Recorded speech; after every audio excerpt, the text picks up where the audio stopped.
Assalamualaikum warahmatullahi wabarakatuh.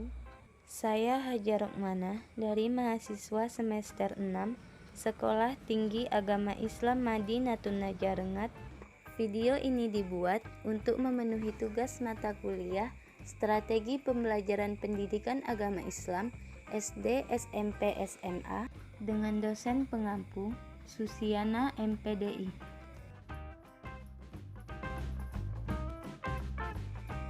Sebelum masuk ke pembahasan mengenai strategi pembelajaran berbasis masalah, ada baiknya kita mengetahui dahulu apa yang dimaksud dengan strategi pembelajaran. Nah, jadi strategi pembelajaran dapat diartikan sebagai perencanaan yang berisi tentang rangkaian kegiatan yang didesain untuk mencapai tujuan pendidikan. Menurut Kem, dalam bukunya Wina Sanjaya menjelaskan bahwasanya strategi pembelajaran adalah suatu kegiatan pembelajaran yang harus dikerjakan guru dan siswa agar tujuan pembelajaran dapat dicapai secara efektif dan efisien.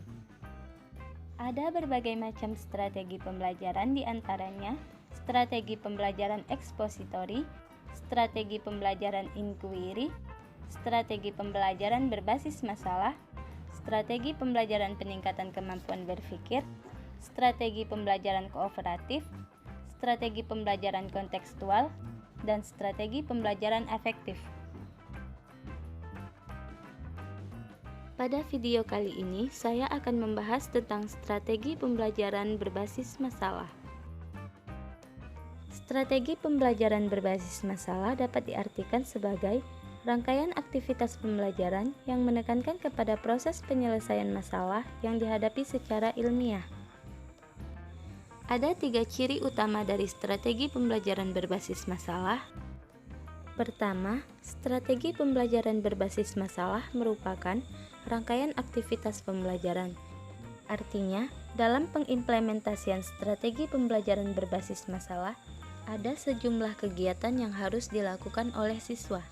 Siswa tidak hanya sekedar mendengarkan, mencatat, kemudian menghafal materi pelajaran, akan tetapi melalui strategi pembelajaran berbasis masalah, siswa lebih aktif berpikir, berkomunikasi, mencari dan mengolah data, dan akhirnya menyimpulkan materi.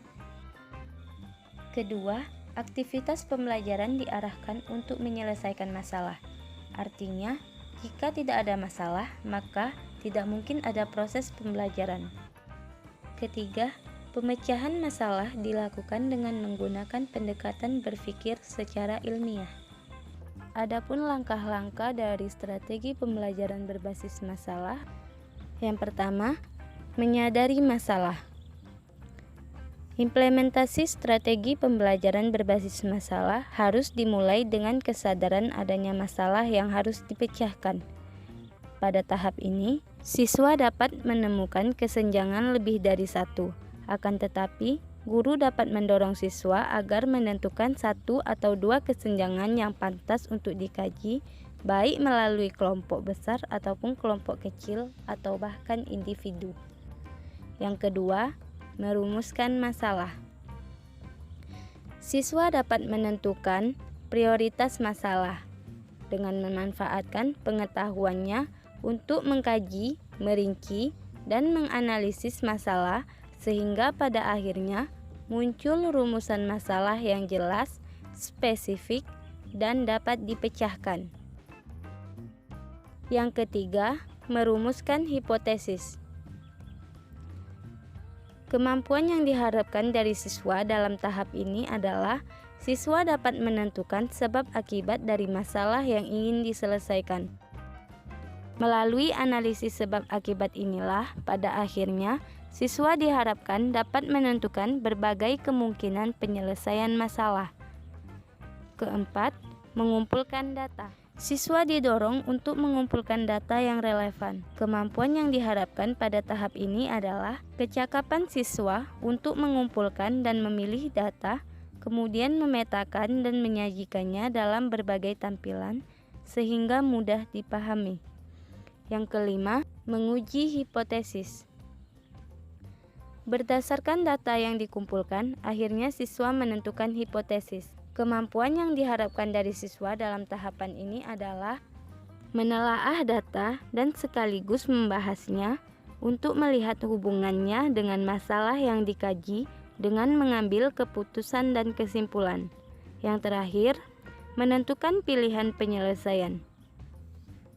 Kemampuan yang diharapkan adalah kecakapan siswa dalam memilih alternatif penyelesaian yang memungkinkan dapat dilakukan serta memperhitungkan kemungkinan yang akan terjadi sehubungan dengan alternatif yang dipilihnya, termasuk memperhitungkan akibat yang akan terjadi pada setiap pilihan.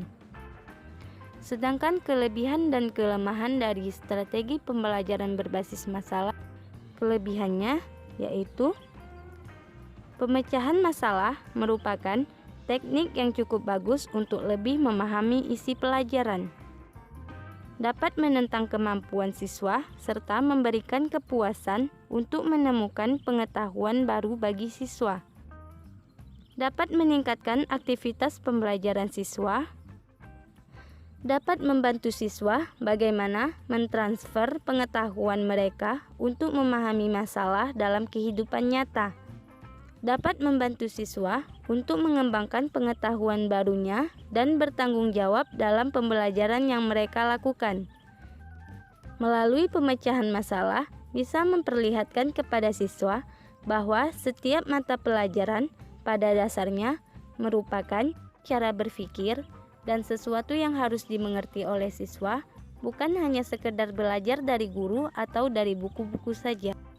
Dianggap lebih menyenangkan dan disukai siswa. Dapat mengembangkan kemampuan siswa untuk berpikir kritis dan mengembangkan kemampuan mereka untuk menyesuaikan dengan pengetahuan baru. Dapat memberikan kesempatan pada siswa untuk mengaplikasikan pengetahuan yang mereka miliki dalam dunia nyata. Dapat mengembangkan minat siswa untuk secara terus-menerus belajar. Kelemahan dari strategi pembelajaran berbasis masalah adalah manakala siswa tidak memiliki minat atau tidak mempunyai kepercayaan bahwa masalah yang dipelajari sulit untuk dipecahkan, maka mereka akan merasa enggan untuk mencobanya. Keberhasilan strategi pembelajaran melalui problem solving membutuhkan cukup waktu untuk persiapan. Tanpa pemahaman mengapa mereka harus berusaha untuk memecahkan masalah yang sedang dipelajari, maka mereka tidak akan belajar apa yang mereka ingin pelajari.